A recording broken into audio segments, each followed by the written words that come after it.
In the village of Nyoko, when the sun came out from its hiding behind the baobab trees and the children's laughter echoed like the calls of bush birds in morning dew, there lived a man called Okuru. His feet had known the earth longer than most of the elders, though his beard was still too young to be fully white. He walked with the quiet of one who had seen too much and told too little, and when he spoke, even the leaves seemed to hush to listen. Okuru was a man of clay and spirit. Clay, because the village people often said he was molded by the gods themselves, firm and shaped by fire. Spirit, because no one ever really knew where he would go next or why. He would vanish into the forest for days, return with herbs no one else could find, and stories no one else could tell. Some said he spoke with the wind. Others said the wind spoke through him. Now, in Nyoko, you must understand, St. Hyacinthe H was not just a place to kneel and sing. It was a place where secrets wore white robes, and truth sometimes hid behind the pulpit. There were many St. Hyacinthes in the land, each one claiming the river of blessings flowed only through their gates. And the people, oh, the people were thirsty for those blessings, willing to go wherever the pastor clapped his hands loudest or shouted the name of the Lord longest. But Okuru did not go to any of them. Not one. Not even the big one on the hill where Pastor Koloba had golden shoes and a voice like a lion. Not the one by the mango grove where miracles were as common as mosquitoes. No, Okuru stayed away. And for that, many whispered. They said he was cursed. Others said he was too proud. Some even feared he had a different god, one older than theirs, one who did not care for St. Hyacinthes built with cement and microphones. One Sunday, when the drums of worship were beating like thunder and women danced with eyes rolled back and mouths open like doors to heaven, a small child ran into the village square with dust all over his face and fear dancing in his eyes. Okuru, he's talking to the old tree again, the child shouted, panting like a goat chased by fire. The villagers paused. Even the ones in St. Hyacinthe H turned their heads toward the sound. Children, half in their white shirts and half in holy trance, followed the noise. Women, their wrappers loose from dancing, began whispering to each other. You see, this was no ordinary tree. It was the Odagbo tree, older than Nyoko itself. No one planted it. No one knew who had. It had been there before the first mud hut. Before the river had a name. And it was said that only the chosen ones could speak to it and still return with their mind whole. So the news that Okuru, yes, that Okuru, was speaking to it, again, made even the sun pause in its journey. Some said he had lost his wife to sickness he could not heal. Others said his son had walked into the river one day and never walked out. The stories change with the season. But this talking to trees, this made the villagers uneasy. Especially Pastor Koloba. That afternoon, when the heat pressed against the earth like a mother holding her child too tight, Pastor Koloba called a meeting. Not in the St. Hyacinthe H, no. In the shade of the Iroko tree, where even lies find it hard to sit. My people, Koloba began, his voice calm but his eyes sharp. You all saw it today. You all heard the child. Again, this Okuru brings confusion. Again, he turns his back on the house of the Lord. What spirit does he follow? What God whispers in his ear? There were murmurs. Heads nodded. One old woman spat on the ground and said, that tree took my brother. But before the fear could grow too fat, a young voice spoke. But didn't Okuru save Mama Dyke's life last moon? Wasn't it his herbs that chased away the fever when even prayer failed? The voice belonged to a boy called Tand, barely 14 reigns old but with a heart that beat like a warrior's drum.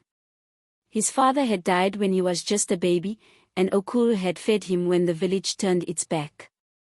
Pastor Koloba did not like to be challenged. Especially not by a boy. His smile was tight, like a goat's anus in Harmattan. Do not confuse luck with salvation, boy, he said.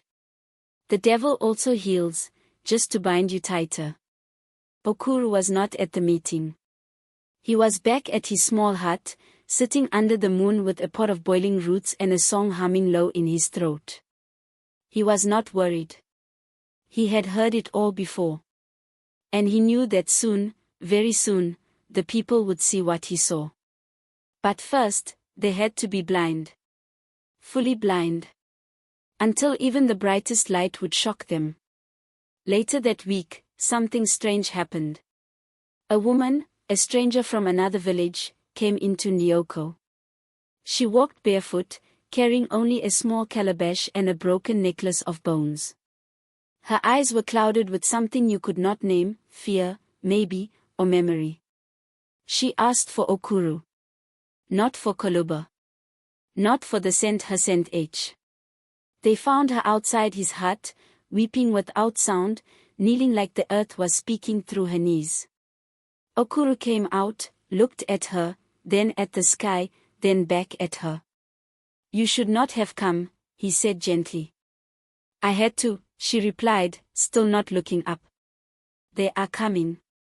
And they carry fire. But they wear white robes." Okuru nodded slowly.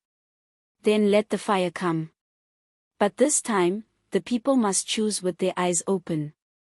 That night, no one in Nyoko slept well. The crickets were too quiet. The wind smelled like secrets. And the Odagbo tree, though, that ancient tree, began to hum. In the days that followed the woman's arrival, Nyoko changed, but not in a way you could point to with your finger or explain with easy words. It was the kind of change that lived in the spaces between people's voices. In how the woman stirred the soup slower, how the men sharpened their machetes without needing to cut anything. Even the goats stopped fighting in the compound. And at night, the air carried the smell of ash, though no fire had been lit. The woman, her name was Male, refused to speak about where she came from. Not because she didn't trust anyone, but because words, she said, were too small to carry her story. She stayed with Okuru, slept in the outer room of his small hut, and moved like someone whose spirit was still catching up to her body. Her eyes, when they met yours, made you forget the question you were about to ask. At first, the villagers whispered that she might be his wife returned from the land of the dead. Others swore she was a witch, that her bones carried the memory of a curse too old to name. But no one could deny that ever since she came, things had started stirring. Not in the way of storms, no. In the way of soil waking up after dry season. One evening, just as the sun dipped low and the sky turned that gentle orange like ripe pawpaw, a strange thing happened. The St. bells rang, but not from any human hand. Pastor Koloba was not inside. No one was. And yet, the sound rolled through the village like thunder that forgot to shout. People came out slowly, afraid to say they were afraid. Children clung to their mothers. Even the dogs barked, then stopped, confused by their own sound. Koloba appeared last, sweating though the air was cool. His white robe looked heavier than usual, like something was sitting on it, and his eyes refused to rest in one place. He stood before the St. raised his hand to calm the crowd, but even before he opened his mouth, the bell rang again. This time, it didn't sound like a bell. It sounded like a scream wrapped in metal. Koloba spoke, finally. "This is a test," he said. "A test of faith. The Lord is shaking Nyoko, but only the righteous will remain standing."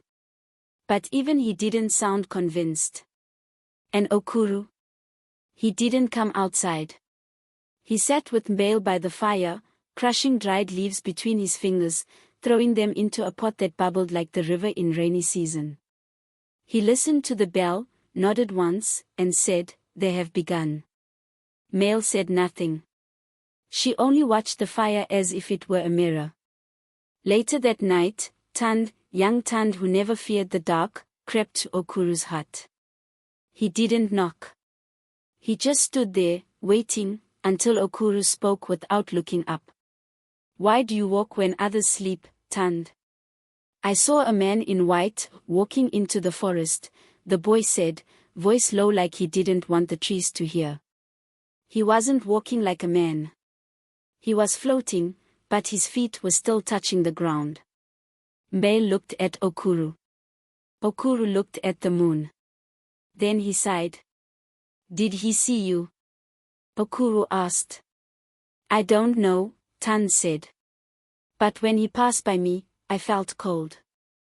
Cold like harmattan, but deep, inside my chest. Okuru rose slowly, bones cracking like old wood. He walked to a small shelf carved from bark and pulled out something that looked like a stone but smelled like burnt honey. Take this, he told Tand. Keep it in your pocket. Don't show it to anyone. And when your chest feels cold again, throw it to the ground. No questions. Just do it. The boy took it without asking. Okuru's words were never many, but they always held weight. Like yams in a basket, you feel their presence, even when you can see them. Meanwhile, the St. bells rang again. But this time, no one came out. The village stayed indoors, holding breath like it was something too precious to waste. In the morning, 3 chickens were found dead in the square, all lined in a perfect circle. No blood. No sign of wounds. Just stillness, as if sleep had kissed them too gently and they forgot to wake. Pastor Koloba declared it was a curse. He climbed the pulpit and preached until his voice cracked, telling people to bring their offerings, to increase their faith, to fast without food or water for 3 days. The devil walks among us, he shouted. But the blood of the Lamb will protect. And still, the people hesitated. Something about Koloba's eyes no longer sat well in their bones. His voice cracked, yes, but not from passion. From fear. Only one person walked boldly through the village now. Okuru. He went from hut to hut, speaking quietly. He didn't carry a Bible, didn't ask for prayers, didn't demand fasting. He just sat, listened, and left behind herbs, water, and a strange calm that lingered long after his feet were gone. The children stopped going to St. Not because anyone told them to, but because their dreams changed. They no longer dreamed of angels in robes, but of trees whispering songs. They no longer feared the forest. They feared the building on the hill. Mbale, one afternoon, finally spoke her truth. She stood in the square, head wrapped in blue cloth, and said, the white robes, they come not from heaven. They come from hunger. And when a man's hunger is too deep, he will eat even spirit to fill it. The elders listened. Some nodded. Some wept quietly. For they had seen what she described but dared not name it. Some had entered St. in distant villages where pastors whispered to shadows before sermons, where water turned to blood only when no one was looking too closely. You must choose, Mbale said. Not between man and man. But between the truth and the lie you love. No one clapped. No one shouted Amen. But something inside them stirred. That stirring, though quiet, was the beginning of something too large for words. That night, the drums in the St. refused to beat. The drummers said their hands forgot how. And when Koloba tried to sing, his voice would not come. Only silence answered. And across the village, the Odagbo tree hummed louder. The sky above Ndioko had always been faithful. When the time for rain came, it would arrive not with warning, but with rhythm, big droplets dancing on rooftops, frogs calling to each other like drummers in love, and mothers rushing to gather their wrappers from the line. But on the 7th day after the bells began ringing on their own, the clouds came without rain. They came heavy, dark, swollen with promise, but they just hung there like a question nobody dared answer. That morning, Okuru woke before the rooster, as he always did. He sat outside his hut, bare feet in the soil, eyes to the sky. Mbale brought him a cup of warm leaf water. She did not speak. She knew when his silence was thinking, and when it was listening. This one was the listening kind. The village was quiet, not from sleep, but from waiting. Waiting for something to shift, for something to fall, either the rain or something heavier. People moved slower. Laughter was rare, like ripe guava in Hamatan. And even the Saint Hacent H, usually loud with prayer and shouting, stayed still that morning. No bell. No drum. No koluba. Children had stopped playing in the compound. Instead, they watched the forest edge as if it was hiding someone they used to know but now feared to meet. In the center of the village, the elders gathered under the mango tree. Not for judgment.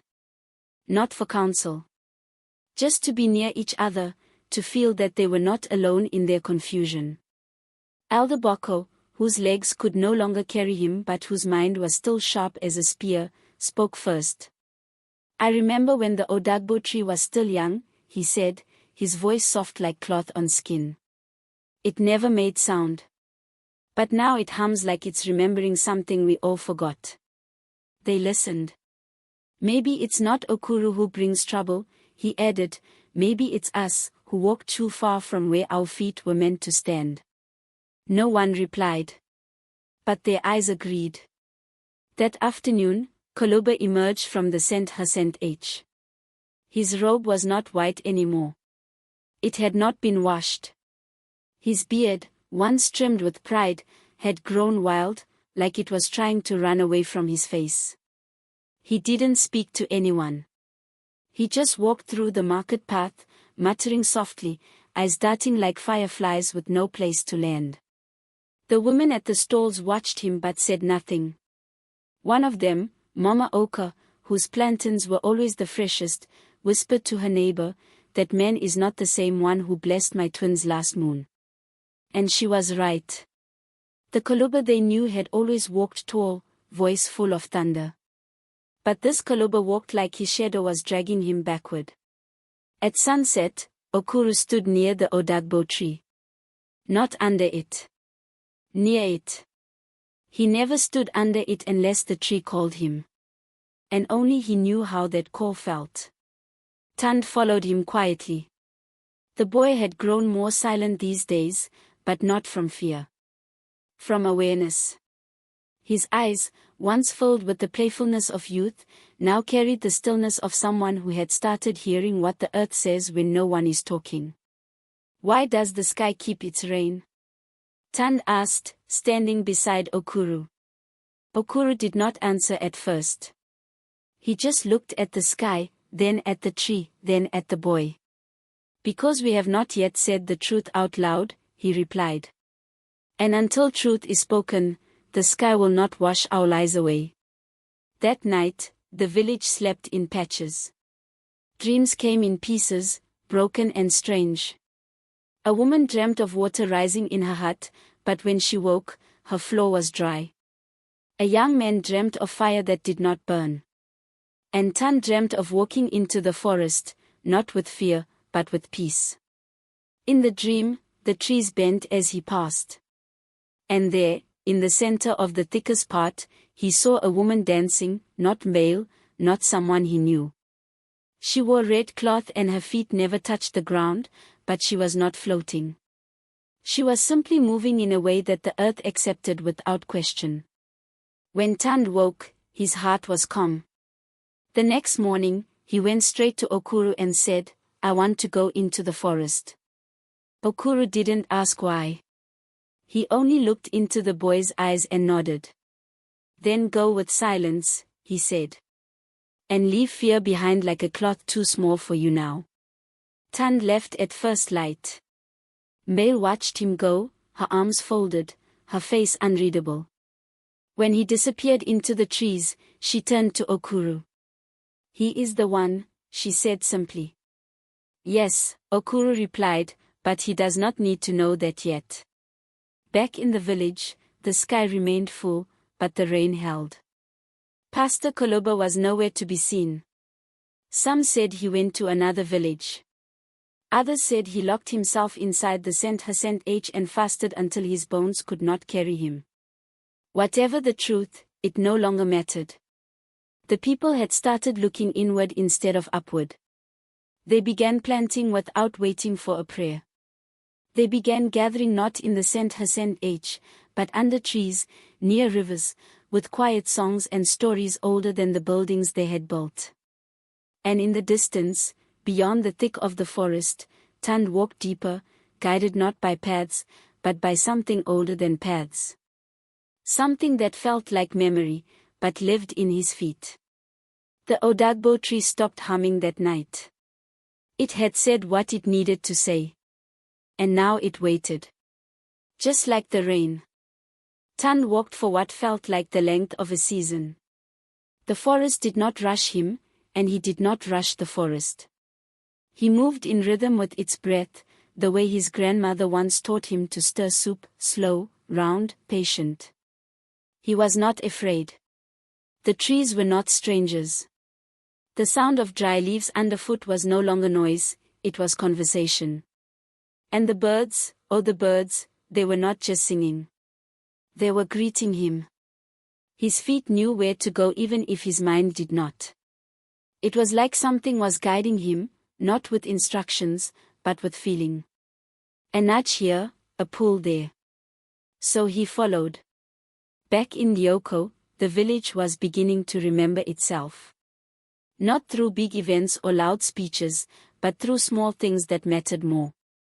Children gathered again beneath the mango trees, drawing in the dust with sticks, not crosses or symbols, just shapes their fingers remembered.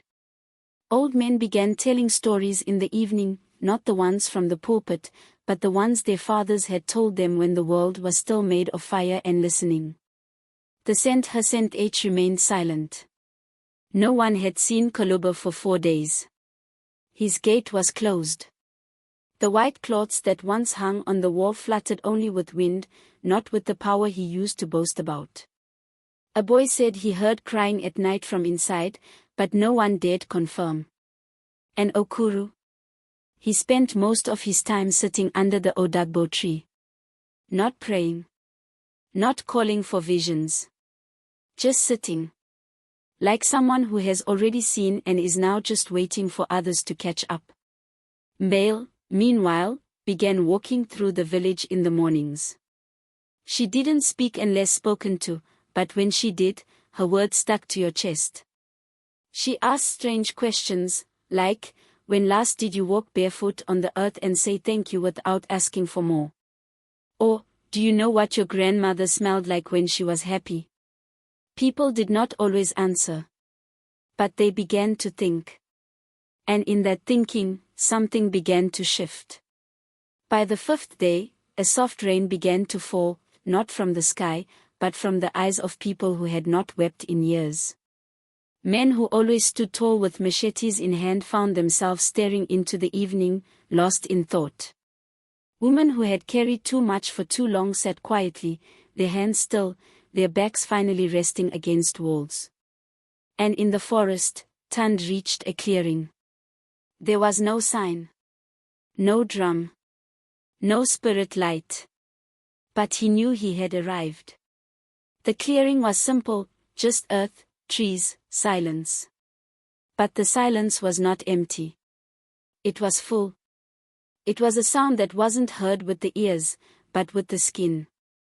A sound that told him, this is where truth sleeps. He sat. He did not pray. He did not speak. He just sat. After a while, maybe hours, maybe minutes, a shape moved from behind the largest tree.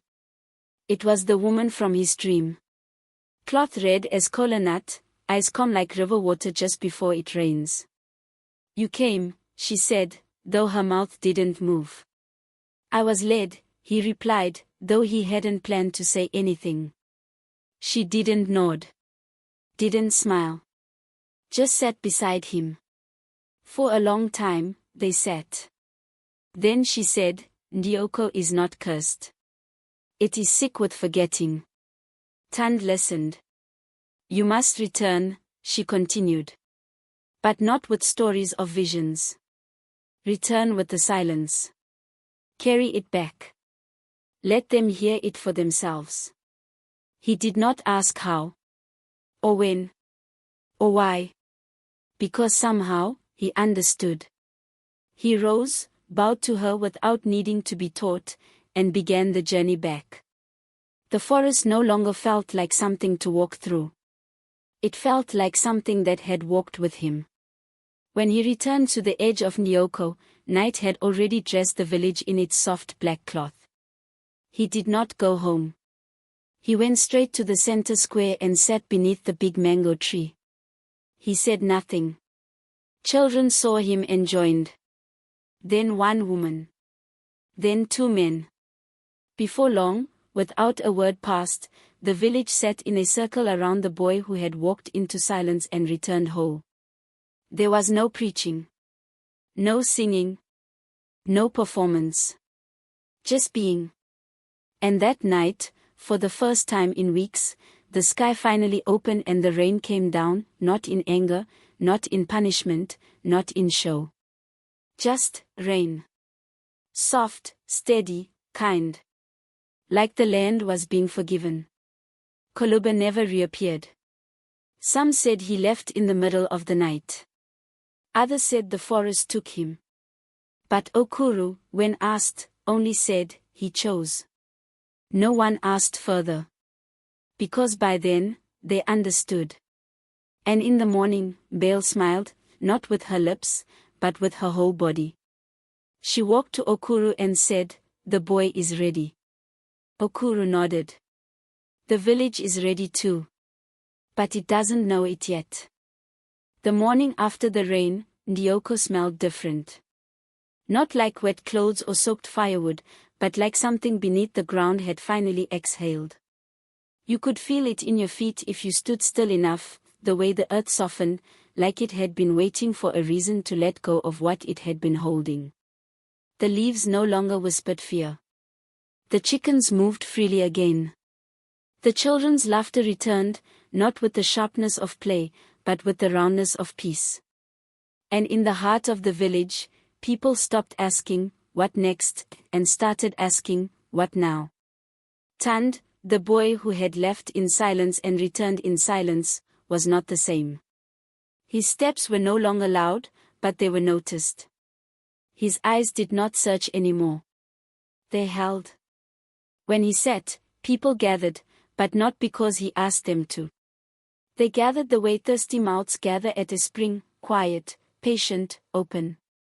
He did not preach. He did not claim power. He only shared stories. Small ones. Stories about ants and how they never eat alone. Stories about his grandmother, who taught him that water listens before it flows. Stories about how birds never forget the tree that once gave them rest. And slowly, Nyoko began to remember what it had forgotten. That truth is not always in the shouting. That spirit is not only in buildings. That peace does not need permission to enter, it only needs space. Male continued her quiet walk through the village each morning, now with more faces nodding as she passed. Some would stop her and ask how she knew the rain would come. She would smile, the kind of smile that didn't rise to the lips. "I did not know," she would reply. "I just listened. And it said it was ready." Ready. That word began to live in the people's mouths. Ready to forgive. Ready to speak gently. Ready to do things differently, not because they were forced to, but because something inside them had shifted. Even the her H building changed. Not with paint or decoration, but in how people approached it. They began to enter not with fear, but with questions. They no longer shouted for miracles. They sat.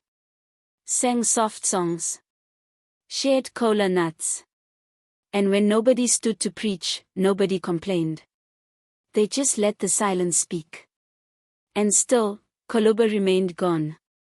Okuru, when asked if he would now lead the H, only laughed, not the mocking kind, but the kind that comes when a man knows the burden of leadership is not a crown but a weight. "I was never sent to lead," he said one day, sitting by the odagbo tree. I was sent to remember. And then to remind. One afternoon, something happened that would have once caused panic but now stirred only reflection. A girl, about 10 reigns old, collapsed in the square. Her eyes rolled back, her body stiff. In the old days, this would have been called a possession. Pastor Koloba would have screamed, oil would be thrown, people would have cried in holy tongues. But not now. Now, the villagers simply gathered around her. No shouting. No rushing. Okuru stepped forward, knelt beside her, placed a warm hand on her chest and whispered, "Come back. If you want to. We are here." The girl opened her eyes slowly. She did not cry. She looked around and said, "I saw the river speaking. It had no mouth, but it spoke." "What did it say?" someone asked gently. She paused. "It said the land was never angry with us. Only tired." And in that moment, nobody needed more proof. The people of Nyoko understood that they had been digging with their backs turned, expecting the ground to produce truth while they fed it lies. That night, a feast was not called, but it happened. People brought what they had: yams, oil, fish, firewood. No one asked who would cook. The women just started. The men fetched palm wine. The children gathered mango leaves for plates. And when they ate, no one sat at the head. They sat in a circle, like the land itself. And the odagbo tree. It did not hum. It pulsed. Softly. Like a heartbeat. Later, when the food was done and the sky was telling its own stories with stars, Okuru stood. Only then did he speak of what had been coming. This village was not cursed, he said. It was closed. Closed by fear. By forgetting. By following without asking. He looked at the faces around him, not as a leader, but as a brother. We made gods of men and forgot the God in silence, in soil, in song. We feared the voices of those who wore robes and forgot the wisdom of those who carried firewood and told the truth. Tand rose beside him, not to follow, but to add. We don't need a new Saint Hassan H, he said softly. We need new ears. And with that, the people of Nyoko began something not seen in many villages. They did not tear down the Saint Hassan H. They opened it. Turned its doors outward.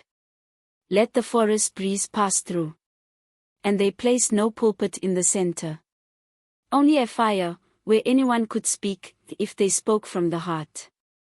The morning after the feast, the village of Nyoko woke slowly, not because of tiredness, but because peace does not rush.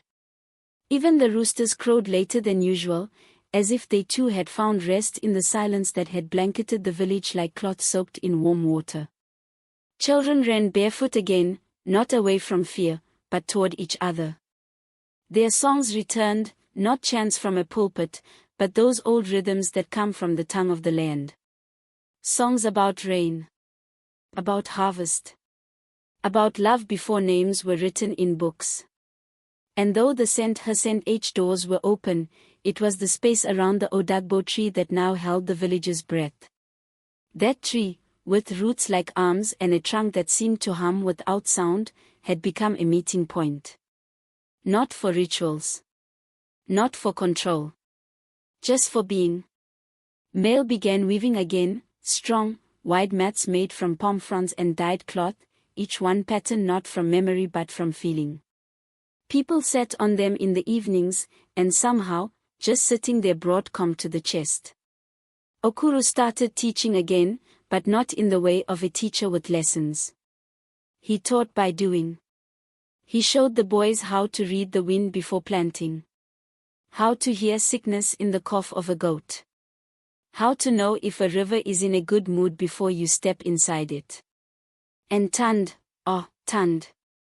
The boy who had once asked too many questions was now the one people asked their questions to. But he answered like the river, sometimes with words, sometimes with silence, sometimes with only the way he looked at you, as if your answer was already inside your mouth, waiting for permission to come out. Then came the fire. Not a fire that destroyed. Not a fire that threatened.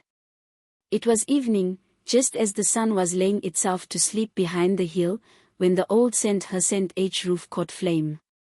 Not from lightning. Not from hands. But from something no one could explain. The thatch burned slow, too slow to be a danger, too steady to be natural. People gathered, watching in silence, not panic. There was no scream. No rush to fetch water. Only stillness. The flames climbed like dancers, licking the wood with purpose, and yet the walls did not catch. The cross on the roof remained untouched. The fire reached the peak of the structure, sat there for a while like a crown, then vanished. Just like that. Gone. Tan stepped forward and placed his hand on the warm ash that remained.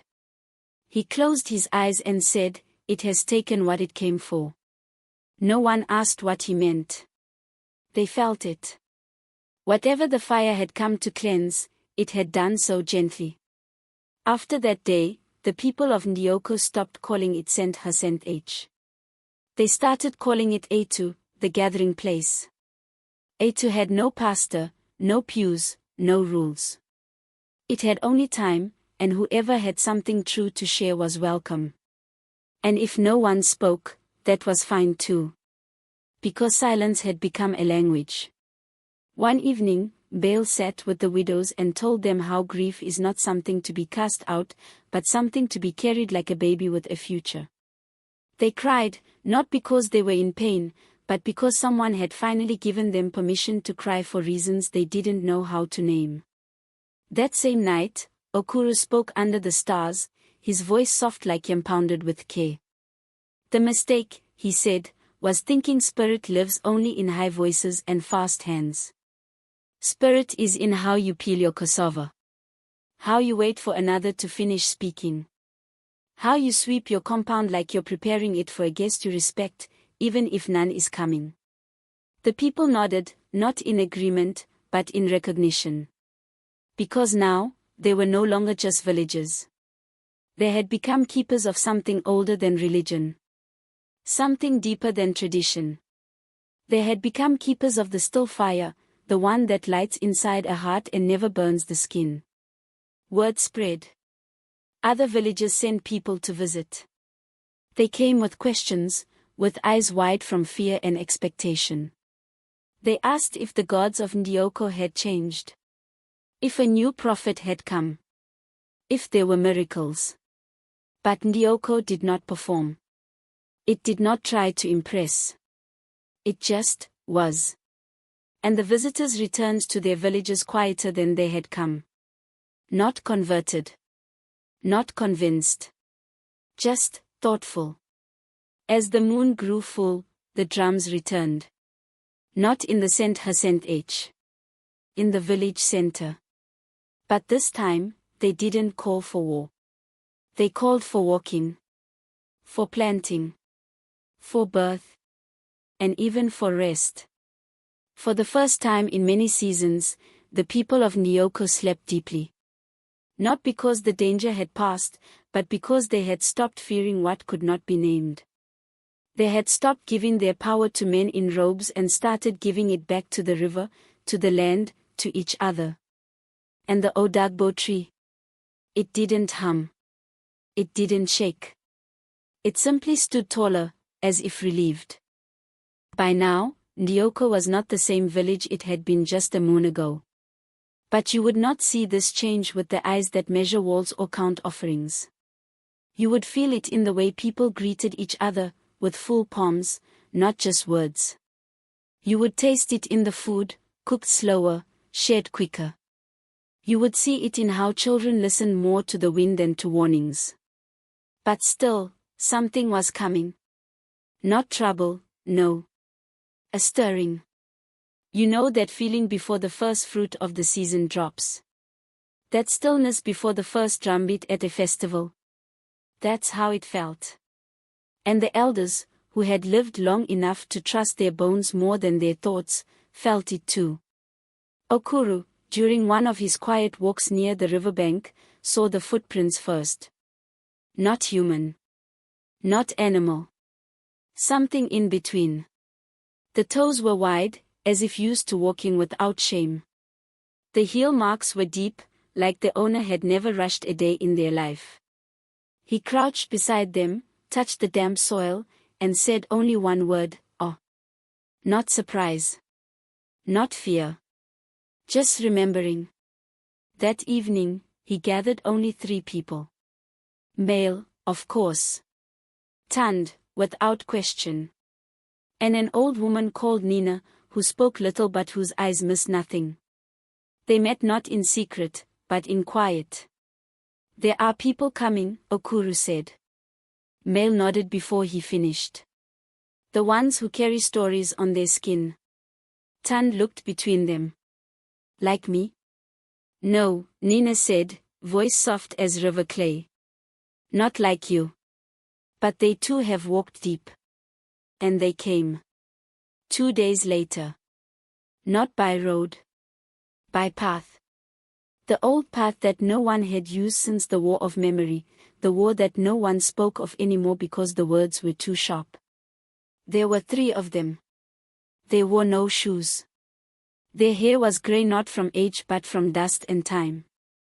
Around their necks, stones tied with string, not for beauty, but for meaning. You could tell. They did not walk with the hunger of missionaries or the pride of prophets. They walked like people who had nothing to prove. And they stopped at the edge of the village. Not because anyone blocked them, but because they knew that arrival is not entrance. Sometimes, it is waiting. Listening. Tand was the one who walked out to them. Not with permission. Just with knowing. He did not ask who they were. He asked, "What have you brought?" And the tallest one, a woman with eyes like storm clouds that had forgotten how to rain, said, "Only what you already have, but forgot how to carry." The village watched from a distance, not in fear, not in gossip. Just in that still curiosity that knows something is unfolding. Okuru approached last. He did not greet in the way of Nyoko.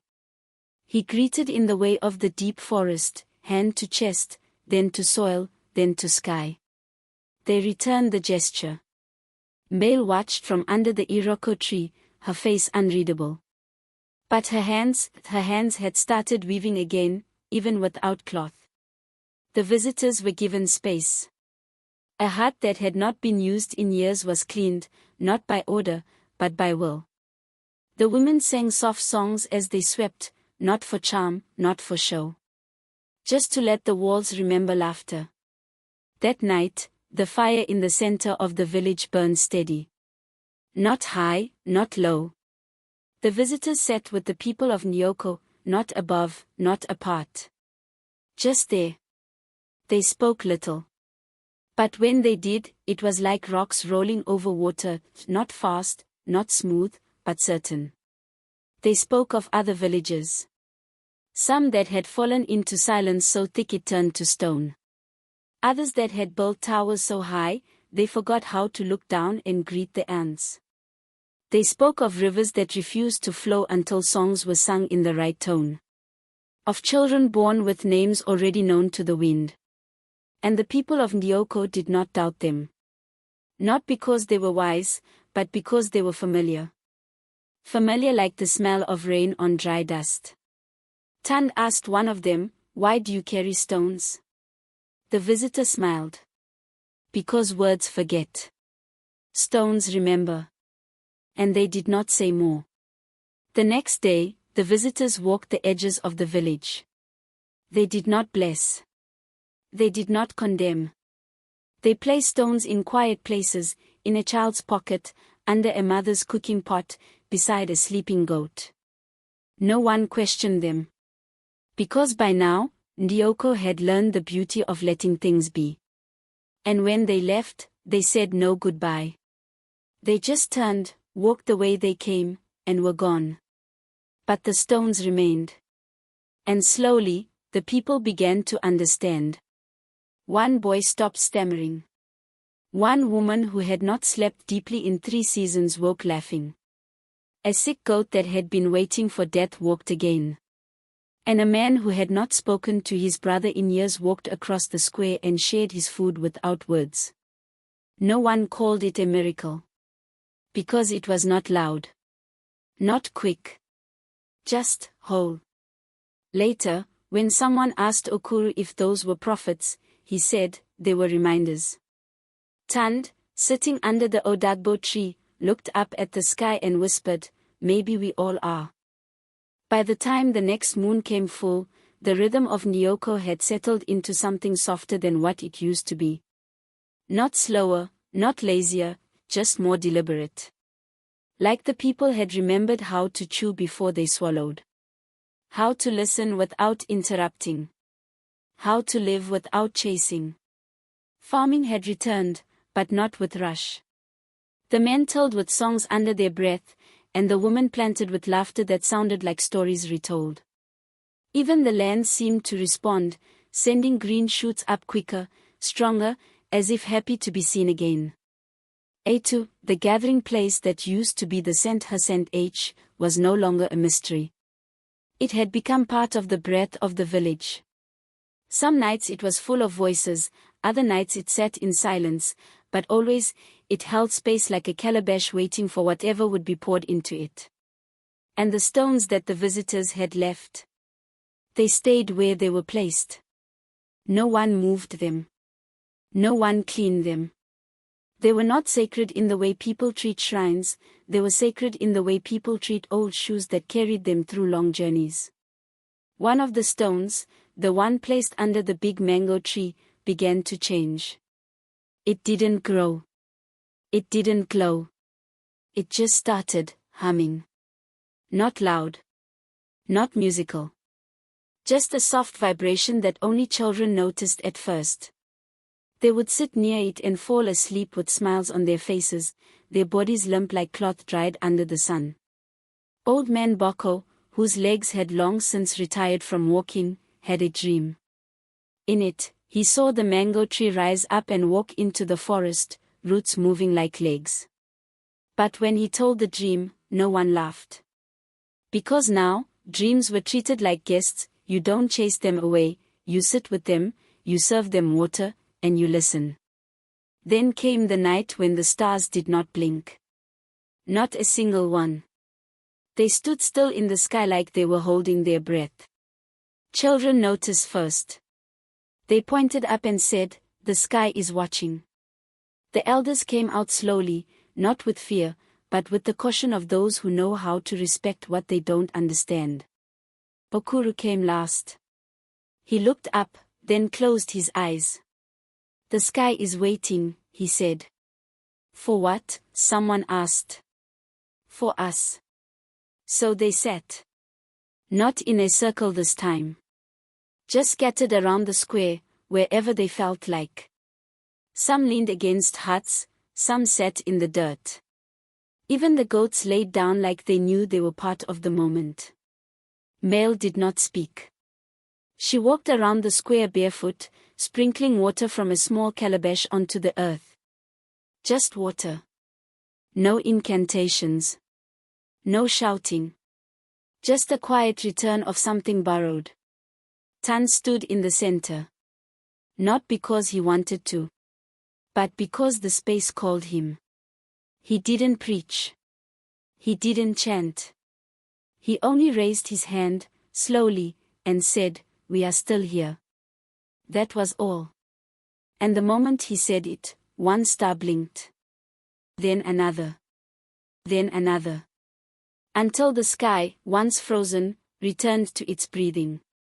Some people wept, not because they understood what had just happened, but because their bodies did. The next morning, the village woke up softer.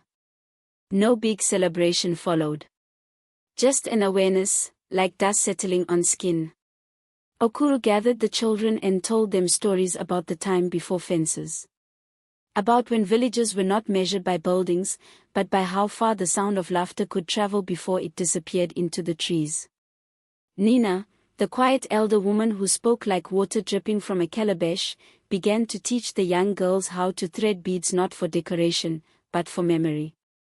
Each bead holds a story, she would say. If you wear them without knowing, they will forget you. And Mail began writing.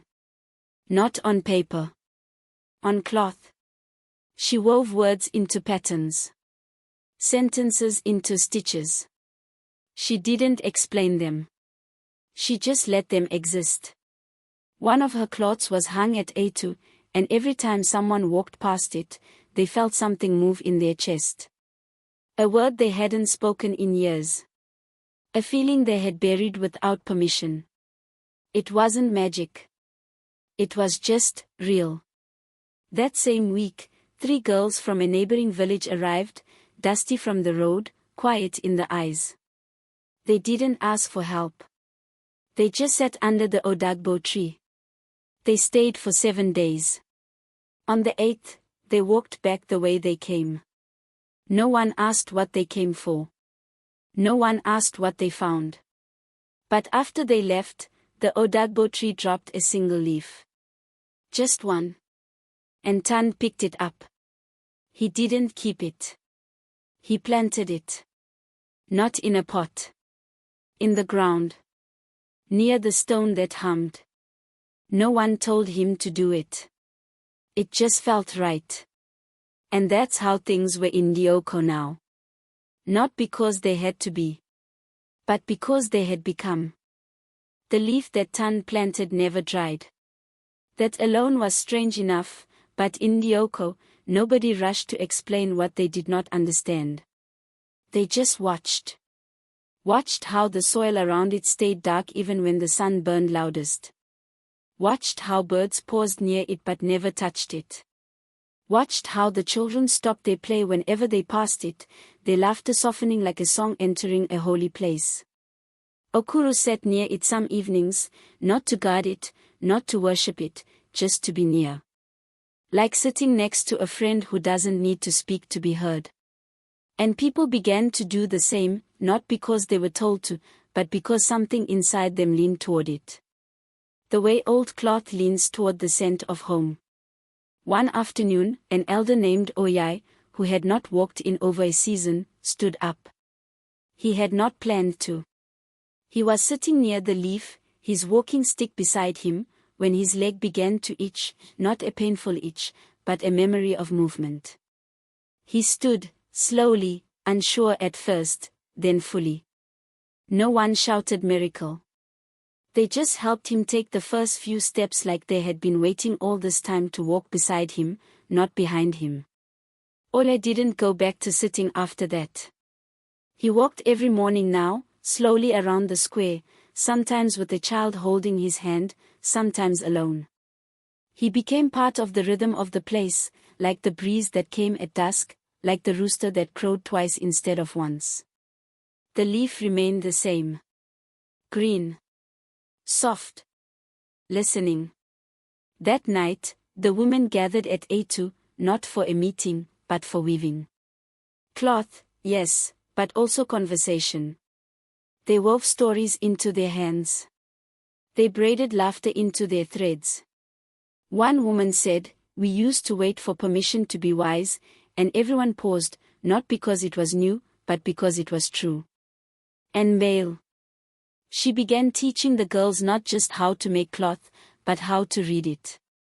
She would hold up a woven piece and say, "This one was made by a woman who forgave her mother before she finished the 3rd row." And they would nod. Not because they understood fully, but because something in their chest did. The men, too, changed, not with speeches or rules. They started asking more than answering. They began learning the language of listening, which is not silence, but attention that doesn't wait to reply. Tand, now taller in both body and spirit, spent time with the boys who still wrestled with impatience. He did not preach to them. He sat beside them when they made mistakes. He let them speak without correction. And somehow, that made them grow faster than punishment ever did. The stone near the planted leaf began to pulse again. Not loud. Just enough. Just when someone needed it most. One day, a widow sat near it with tears that wouldn't fall, and when she rose, her hands were steady for the first time since her husband's burial. She didn't say what changed. No one asked. Because by now, Ndioko had learned that healing doesn't need to explain itself. That same week, a boy from another village arrived. He did not speak for 2 days. He just followed Tand around, mimicking his movements, watching his eyes. When he finally spoke, it was to ask, "Can I stay?" Tand said, "If you stay, you must unlearn before you learn." And the boy nodded. Not because he understood, but because he wanted to. One night, the stars blinked slowly, and a low fog covered the village, not heavy, not hiding anything. Just present. Like memory walking through the square without needing to say whose it was. The people of Ndioko did not fear it. They lit no fire to chase it. They walked through it like they were greeting an old relative. And as it cleared near dawn, the leaf stood taller. Not bigger. Just taller. As though it, too, had listened and grown. Male touched it once and said, "It is not a sign. It is a mirror." Okuru nodded. "We planted it, but it is planting us back." And from that day on, whenever someone felt lost, they were not told to go to Eitu. They were not told to go to Okuru. They were not told to fast or pray or kneel. They were told to sit near the leaf. No questions. No instructions. Just sit. Because now, in Ndioko, the people had remembered something most places forget. That sometimes, the healing is not in what is spoken, but in where you choose to be still. By the time 3 more moons had passed, Ndioko had changed so deeply that even the birds adjusted their songs. They sang closer to the ground now. Slower. Like lullabies rather than warnings. Like they, too, had decided not to rush anything anymore. The leaf still stood. Still green. Still soft. Still alive. And no one dared call it magic. Not because they feared it, but because naming it felt too small. It had become a companion to the village. Not a shrine, not a secret, just a truth with roots. Children no longer asked, "What is it?" They asked, "Can I sit with it today?" And when they did, they sat quietly. Some drew shapes in the dust. Some closed their eyes. Some hummed. And when they stood to leave, their silence was louder than any words they could have spoken. Tan no longer led anything. He simply became the path others followed without instruction. Some mornings, he would walk into the forest alone. No basket. No tools. Just his breath and his feet. When he returned, he brought back nothing but peace. And people received it like a gift, even though it had no shape. Okuru's beard turned whiter. His steps slowed. He still gathered herbs, still told stories under the Odagbo tree, but his voice had become a whisper now, not from weakness, but from wisdom. And those who leaned in to listen understood that quietness, too, could carry power. One day, Okuru called Mbale and Tan to sit beside him. It was not an event. No one else knew. He just sat beneath the tree, watching ants carry pieces of yampi like they were bearing gold. Soon, he said, my breath will turn back into wind. Tan didn't cry. Mbale didn't ask when. They just sat. That was enough. 2 days later, Okuru passed in his sleep.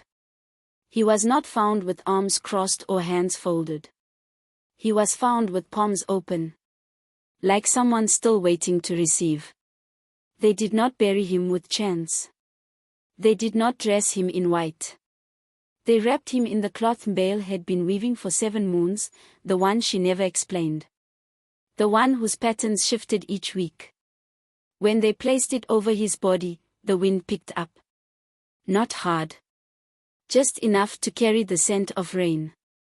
And they buried him beside the leaf. No headstone. Just a single stone placed gently at his feet. Tand, who had not spoken since the night Okuru passed, stood at the grave and finally said, he did not leave. He just became softer. That evening, nobody cooked. Nobody danced. They just lit fires in their homes and sat in quiet, letting memory speak where words could not. The next morning, a child, barely able to talk, walked to the leaf, placed her forehead gently against it, and said, "Thank you." And that was the first time anyone had ever spoken to it.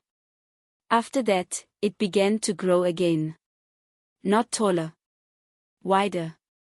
Its leaves spread into the air, then bent downward, as if to cover the space where Okuru now rested. And for the first time, the village understood something without being told: not everything planted needs to become food. Some things grow just to remind us we're still alive. To remained open. People came from far now, not to find answers, but to sit. To breathe. To remember. And when they left, they always took nothing with them, but felt full. Years passed, and Ndioko was no longer known for its scent, or its prophets, or even its miracles. It was known for its listening. Known for the tree that hummed. For the leaf that refused to dry. For the village that whispered. And when the wind blew through Ndioko, it did not carry fear or fire or shouting. It carried calm. And the story of a place that did not conquer its darkness with louder light, but with slower breath, shared bread, and one simple truth remembered in many small ways. Sometimes the quiet things are the strongest ones.